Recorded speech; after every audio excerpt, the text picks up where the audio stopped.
오늘은 믿음이란 무엇인가 9째 시간입니다. 히브리서 11장 가장 유명한 말씀 1절과 2절 두 절의 말씀을 보겠습니다. 믿음은 바라는 것들의 실상이요 보이지 않는 것들의 증거니 선진들이 이로써 증거를 얻었느니라. 아멘. 사실 여기에 어려운 단어는 없는데도 이 말씀의 뜻은 그렇게 쉽지가 않습니다. 믿음이란 무엇이냐? 바라는 것들의 실상이다. 보이지 아니하는 것들의 증거다. 그러니까 믿음은 육신의 눈에 보이는 것을 바라보고 사는 것은 아닙니다.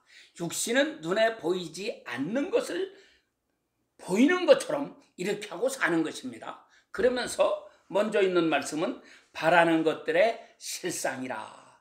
여러분들이 무엇을 바라고 있습니까? 그 바라는 것이 대간절 무엇입니까?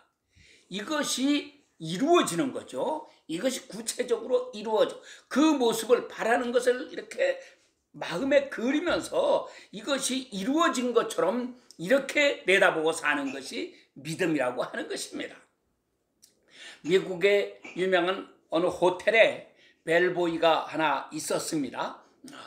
이 벨보이 이렇게 짐 날라주고 뭐 이렇게 그 서빙하는 이제 그런 맡은, 그러니까는 호텔의 여러 가지 직급 중에서도 제일 낮은 직급의 사람이죠.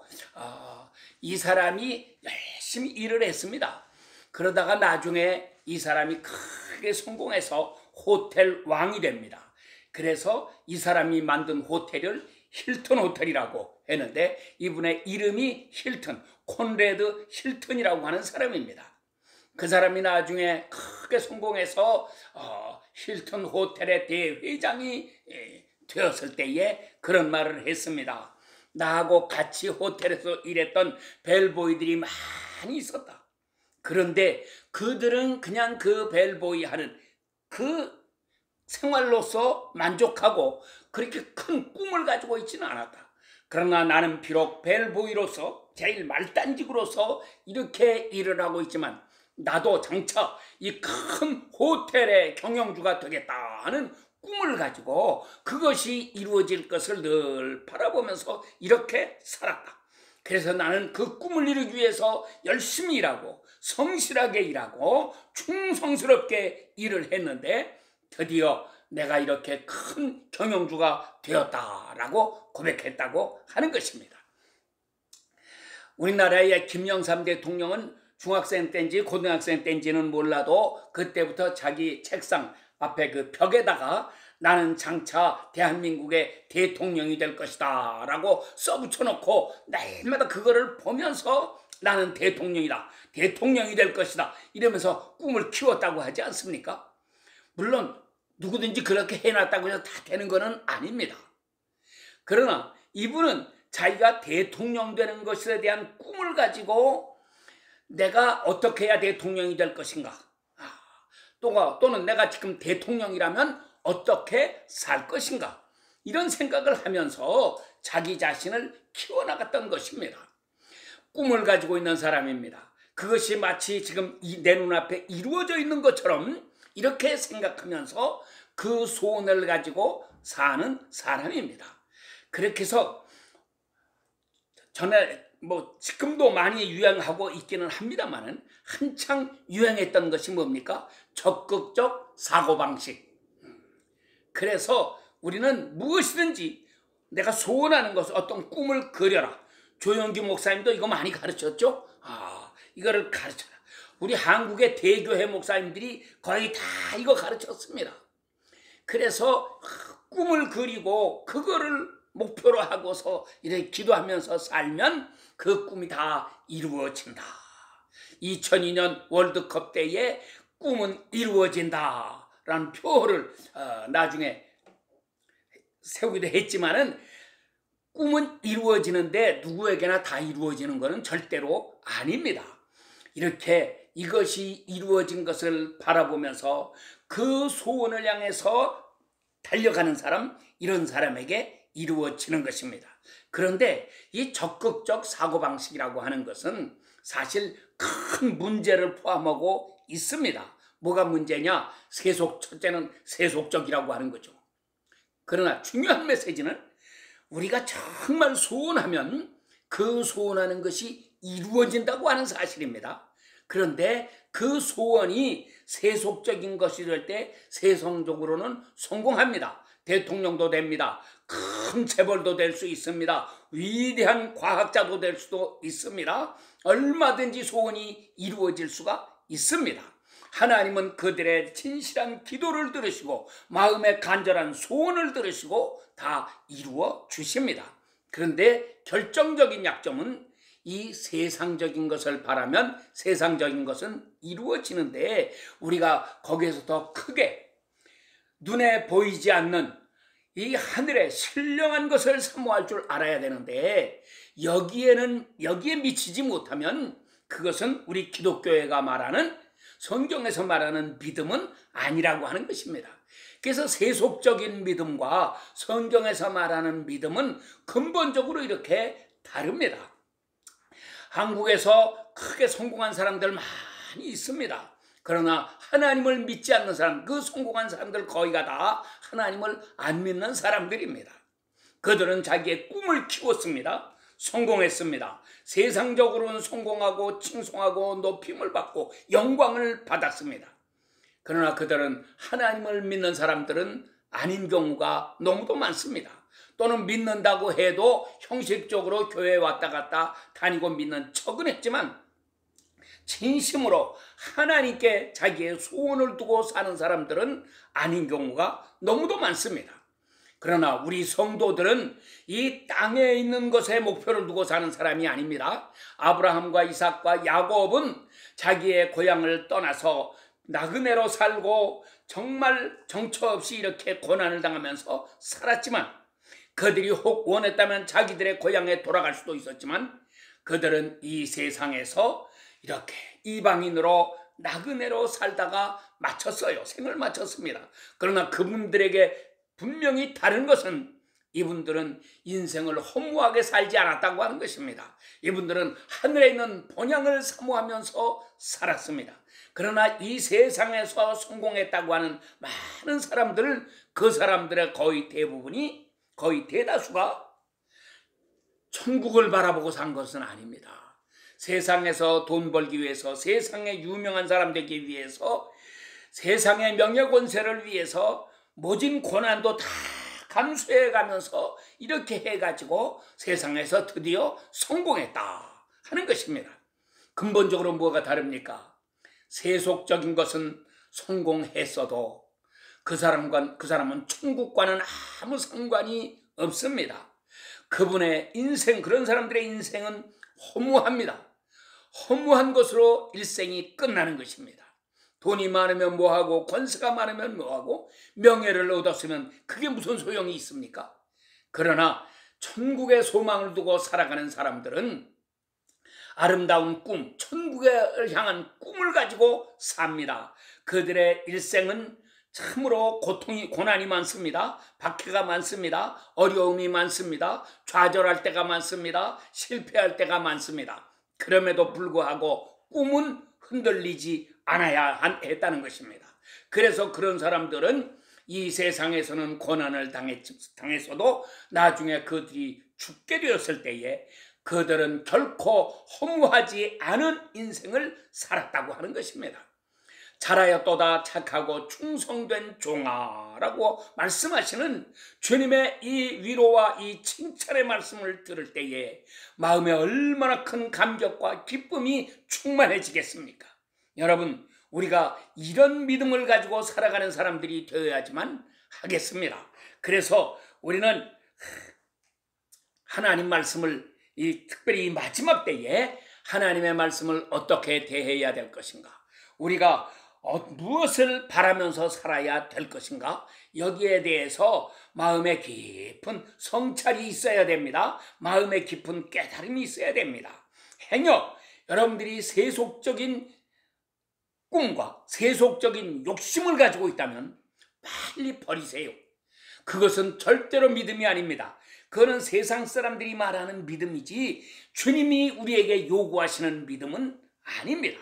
그러므로 우리에게 어려움을 주신 것은 이 어려움을 통해서 세상적인 줄을 다 끊으라고 하시는 것입니다. 우리 찬송가에 큰 풍파 일어나는 것 세상 줄 끊음일세 라는 가사가 있죠. 세상 줄 끊으시기 위해서 세상에서 풍파가 일어납니다. 그때에 우리가 빨리 깨달아야 됩니다.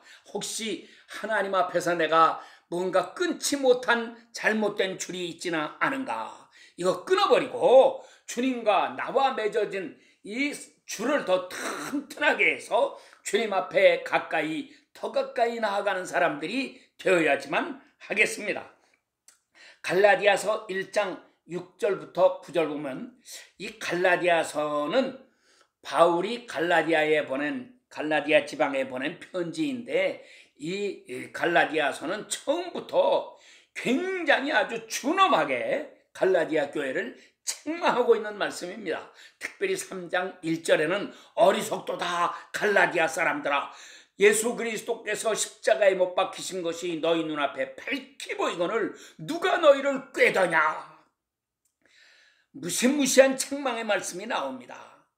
글로 쓸 때 이 정도로 썼다고 하면 실제로 만나가지고 말할 때에는 얼마나 무섭게 말씀을 했겠습니까? 그런데 이게 3장 1절을 제가 소개했습니다만 1장 6절부터 보면은 나는 너희가 그리스도의 복음을 떠나서 다른 복음 따라가는 것을 이상하게 여기노라, 이런 말씀을 하면서 다른 복음은 없다. 이 다른 복음이라는 말이 6절, 7절, 8절, 9절 4번이나 나옵니다. 그러면서 이 다른 복음이라는 것이 그러면 구체적으로 무엇일까? 대간절 바울이 왜 이렇게 분노하고 왜 이렇게 무섭게 책망을 했을까 하는 걸 생각해 볼 때, 여러분 다른 복음이 뭡니까? 이게 10절 말씀을 가만히 생각해 보면 거기에 힌트가 있어요. 내가 이제 사람들에게 좋게 하랴 하나님께 좋게 하랴. 내가 이제까지 사람들의 기쁨을 구하였다면 나는 그리스도의 종이 아니니라. 그러니까 다른 복음이란 뭐냐? 그 성격이 구체적으로 어떻다는 것은 우리가 다 알 수는 없지만 그 기본적인 성격이 사람들을 좋게 하는 것입니다. 사람들 귀에 듣기 좋게 하는 것입니다. 여러분 지금은 마지막 때 아닙니까? 디모데후서 4장 1절부터 너는 때를 얻든지 못 얻든지 말씀을 전파하라 말씀하시면서 그 4절에 가서 그렇게 말씀을 하세요. 때가 이르리니 사람들의 귀가 가려워서 자기 사욕을 따를 스승들을 많이 두고 그들의 귀를 진리로부터 돌이켜서 허탄한 이야기를 따라갈 것이다. 그러나 너는 거기에서 돌이켜라 말씀하십니다. 오늘날 교회에서 외쳐지고 있는 설교들, 복음이라고 포장되어 있는 말씀들을 가만히 살펴보세요. 그게 다 사람들의 귀를 즐겁게 해주는 것 아닙니까? 참으로 하나님의 말씀을 바르게 깨닫게 하고 양심에 찔림을 주고 죄를 끊어버리게 하고 하나님께로 달려나오도록 만드는 그런 말씀인가요? 이것이 오늘날 우리 교회의 큰 위기입니다. 그러므로 우리가 이 다른 복음 따라가는 것 잘라버리고 하나님 말씀을 순수하게 읽어야 합니다. 주님이 책망하시는 말씀을 하실 때에 주님 앞에 무릎을 꿇을 수 있어야지 합니다. 일반적으로 우리 양심의 찔림을 받을 때 사람들은 4가지로 반발합니다. 스테반의 설교를 들은 사람들은 돌을 들어 스테반을 쳐 죽였습니다. 간음하다가 현장에서 잡혀온 여인을 재판해 달라고 할 때 예수님이 너희 중에 죄 없는 자가 먼저 돌로 쳐라 하시니까 그들은 슬그머니 돌멩이는 내려놓고 다 도망가 버리고 말았습니다. 또 헤롯 왕도 그렇고 벨릭스 총독도 그렇고 이 사람들은 세례 요한을 찾아와서 또 바울을 찾아와서 하나님의 말씀을 듣긴 들었지만 양심에 찔림은 받으면서도 결단을 못 내리고 차일피일하다가 결국은 인생 실패자로 복음을 듣고도 구원받을 수 있는 기회가 왔는데도 그들은 자기의 지위, 자기의 권세, 자기의 명예, 자기의 재산 이런 것에 이런 집착해서 이거를 참아버리지 못해서 결국 실패자로 끝나버리고 말았던 것입니다. 우리 성도들은 그렇게 사는 것이 아닙니다. 우리는 의의 최후의 승리를 믿으면서 사는 것입니다. 또 우리가 무엇을 기다려야 됩니까? 우리는 천국을 기다리는 사람들이죠. 천국입니다. 우리 성도들의 최종 목표는 구원이요 천국입니다. 그래서 예수님의 이름도 구원입니다. 예수라는 이름의 뜻, 저들을 죄에서부터 구원하신다, 그런 뜻이라고 천사가 와서 가르쳐 주지 않았습니까? 우리가 천국을 바라보면서 살아야 합니다. 그런데 하나님은 그 천국을 막연히 바라보면서 살도록 하지 않으시고 그 천국을 예수 그리스도의 십자가의 이 대속의 공로를 통해서 이미 우리 마음에 심어주시지 않았습니까? 주님의 말씀이 내 안에 있습니다. 주님의 성령이 내 안에 있습니다. 이렇게 해서 성령 받아 거듭난 사람이 되면 천국 사람. 그래서 천국은 먹는 것과 마시는 것이 아니요 성령 안에서 의와 평강과 희락이라. 내 안에 성령이 충만합니다. 내 안에 의가 있고 평강이 있고 희락이 있습니다. 어떤 어려움을 당해도 넉넉하게 이겨나갈 수 있는 믿음의 사람이 돼가는 것입니다. 그래서 여러분, 우리가 천국을 다 마음에 소유하고 기쁘게 주님을 따라가는 아름다운 성도들이 되어야 하겠습니다. 우리 눈을 높이 들어서 하늘을 쳐다보세요. 나를 구원하러 오신 예수 그리스도를 바라보시기 바랍니다. 아까 얘기했지만 갈라디아 3장 1절 어리석도다 갈라디아 사람들아, 예수 그리스도께서 십자가에 못 박히신 것이 너희 눈앞에 밝히 보이거늘. 그랬는데 여러분들 눈앞에도 밝히 보입니까? 바울이 대간절 어떻게 가르쳤기에, 어떻게 설교를 했기에 갈라디아 사람들, 그 성도들의 눈앞에 예수님의 십자가가 밝히 보였을까? 여러분들도 이렇게 좀 되기를 소원하지 않습니까? 이렇게 되었어도 미혹하는 자들이 와서 거짓으로 꿰니까 이 사람들이 홀랑홀랑 다 넘어가 버리지 않았습니까? 여러분, 진리에 굳게 서야 합니다. 그래서 우리가 셋째로 간절히 바라야 되는 것은 바로 진리입니다. 예레미야 5장 1절에 설명하고 있죠. 너는 예루살렘 거리로 빨리 나가서 그 큰 거리에서 찾아보고 알아라. 네가 만약에 그 가운데서 공의를 행하며 진리를 구하는 자를 한 사람이라도 찾으면 내가 이 성을 사해 주겠다 말씀하셨어요.